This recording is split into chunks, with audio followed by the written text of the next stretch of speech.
You know what's really missing from YouTube? There's contents about all types of movies, like in-depth reviews of Barbie movies and C-list horror films. But besides some throwaway WatchMojo videos and trailers, there's no Madea content. Yes, Tyler Perry's Madea. To give you a quick rundown, Madea is an old grandma-type character played by Tyler Perry in drag.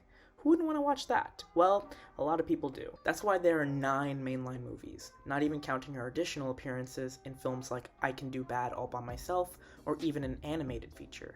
But critics hate them, and every Reddit post about the franchise is just a bunch of people complaining that they're even still making these. Well, I grew up with the franchise, and now that it's over, I had a great idea to fill the Madea content hole on YouTube. I dragged a bunch of my friends to watch the entire mainline Madea franchise over the course of the month of May, so we can rank every film and give you a nice analysis of each one. We're going to make an in-depth video about every film, and then cap it all off with our final ranking video. We start our journey back in the year 2005, the year YouTube just started, and I was a cute 5-year-old boy, with the first Madea movie, Diary of a Mad Black Woman. Let's jump right in. Right from the start with the dramatic opening sequence, you can tell this isn't going to be a silly comedy, which most of us were expecting. The Mad Black Woman from the title is actually not Madea, but our protagonist Helen. She is married to Charles, a wealthy man with a huge mansion in a nice part of town, but their marriage is not going well. Helen suspects that Charles is cheating on her, which is kinda confirmed when she visits him at work and sees him with another woman. On their anniversary day, though, Helen sees an entire new wardrobe being brought into her closet, while her old clothes are being packed up by a delivery man named Orlando. Helen wears one of the new dresses and waits for Charles, who comes home with that woman from earlier. The clothes turned out to have been for her instead of Helen, and Charles pretty viciously kicks Helen out of the house after a short fight. I don't like Charles. We don't like Charles. The moving man, Orlando, drives with Helen, but she has nowhere to go. She eventually explodes in Orlando and kicks him out of the truck. Helen had cut contact with all of her family when she married Charles on his request, so she drives to the one person she knows she can turn to. And here, the cinematic world is finally introduced to everyone's favorite grandma, Madea. Don't shoot! It's Helen, your granddaughter, don't shoot! What the hell? And just 15 minutes into the movie too. And already, we love and appreciate Madea and her care for her family when she takes her in. In the morning, Helen's cousin Deborah stops by the house to pick up some food. She is Brian's wife and the mother of their 2 children. Madea reveals to Helen that Deborah is addicted to drugs, which will become one of many side plots. After Helen tells Madea that she signed a prenup when getting married to Charles, Madea goes with her to Charles's house to take some of his money. When they get to the house, Madea and Helen go to the closet to rip up Charles's new girlfriend's clothes. Later, Helen goes downstairs into his office to take some money. Charles' girlfriend arrives in the closet later and threatens to call the police on Madea, and it's here we hear this iconic line for the first time. I'm calling the police. I ain't scared no popo. Call the popo, ho. Call the popo, ho. Back in the office, Charles arrives and corners Helen and almost assaults her before Madea storms in with her gun and threatens him. After some arguing, Helen gets fed up and decides to just leave without taking anything. Madea, upset with her decision, decides to take a chainsaw and split everything in the house in half, starting with the couch. This causes poor Madea to go to court, with the judge placing her under house arrest. Remember this arrest, it'll actually be important for the next movie. Of course, being under house arrest won't stop Madea from throwing a party, where most of her family comes over. This is a really nice scene. It really feels like a genuine family party, and it kind of feels like a home movie in a way. It's here we meet Brian's daughter, Tiffany. Tiffany wants to sing in the church choir, but Brian doesn't want to allow that because of her mother's previous hobby of being a singer. Yet another side plot. We're just collecting extra side plots at this point. During the party, Orlando is revealed to be Brian's friend, and Helen gets to meet him again. She throws a cup of water at him after they get into an argument.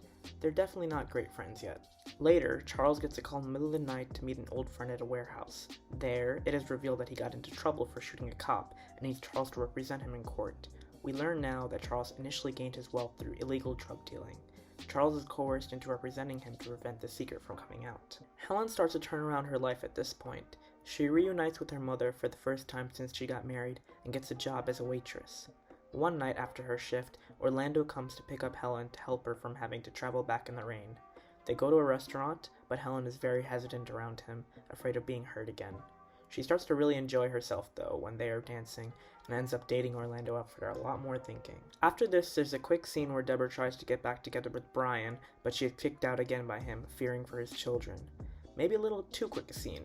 I know they want us to care about Deborah's situation, but when they give her such little screen time, it makes it very hard. Helen begins to fall in love with Orlando, and she's finally happy once again. We get a little musical montage during this. At the divorce court later, Helen allows Charles to keep all of his money as a way to move on completely from their relationship. The same day, Charles goes to court to hear the jury's decision on the murder case of his friend, and the jury finds him guilty. In anger, he shoots Charles, who's rushed to the hospital. During this, Orlando proposes to Helen, but is interrupted when Helen sees Charles on TV and rushes to the hospital, surprising even herself as to why she still cares so much. At the hospital, her girlfriend is asked if they should do everything it takes to save Charles, and she says no. Helen is able to overrule her, since she is technically his legal spouse. The judge ruled that the divorce could only be finalized after 30 days. Helen abandons Orlando for a few weeks to care for Charles in the hospital, and even brings him home when he is discharged. Charles is paralyzed when he is released, and Helen is in complete control of him.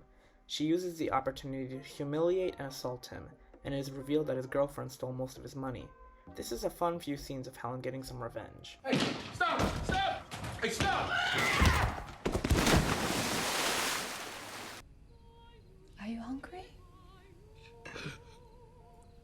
Oh. Maybe you should go into the kitchen and get yourself something to eat then, huh? When Helen is spending some time with her mother and Madea, they teach her that to truly get over someone, you must forgive them. If you keep beating them up, you haven't truly moved on. We also get the very first fart joke of the entire series. Forgive me. For what? This. Oh, most. You know, you just don't have no truth. That's what's wrong with you. So Helen forgives Charles and assists him with his recovery in a loving way.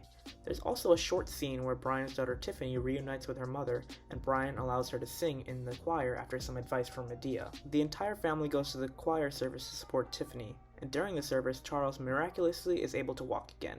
Also during the service, Deborah comes in singing to be saved. She is later revealed to be attending rehab services. At the dinner after the service, Helen gives Charles her divorce papers in front of the entire family, and rushes to Orlando's workplace to reunite with him. She asks him to propose to her again, and he does. She accepts, and the credits roll. As you might have noticed, Madea was barely in this movie. As you'll see as we continue on with the series, this is a trend for the first few films. In the context of all the other Madea movies though, Diary of a Mad Black Woman is a very middling entry. We have to give it major props for introducing us to the Madea character and using her effectively, as an occasional comic relief and a person to give advice to the other characters. We also have to give it props for having a coherent story that made people care for the main character. Helen's storyline is fleshed out very well, and it has a satisfying ending. We would also like to commend the cinematography, while not the best in the series. And a fun fact, this was the only Madea film not to be directed by Tyler Perry. Our problem with the movie comes from the fact that the scenes tend to drag on, and the story itself is just very generic. Without Madea in it, this movie would just blend in with any other romantic drama film of the time. Many of the side plots are just barely explored, and so seeing their conclusions doesn't feel satisfying at all. The audience never got attached to Deborah, so we never got invested in her storyline. The biggest issue, though, is the final act of the film. Charles's redemption arc is just frustrating to watch, and the sudden shift in Helen's attitude towards him after Madea and her mother's speech just seems very unrealistic. And that wraps up our video. This is only the first of our series of videos on the Madea franchise, so be sure to stay tuned for our video on the sequel, Madea's Family Reunion. And once we're done with all 9 films, check back to see our ranking video to see where Diary of a Mad Black Woman placed. Until next time, thank you for watching.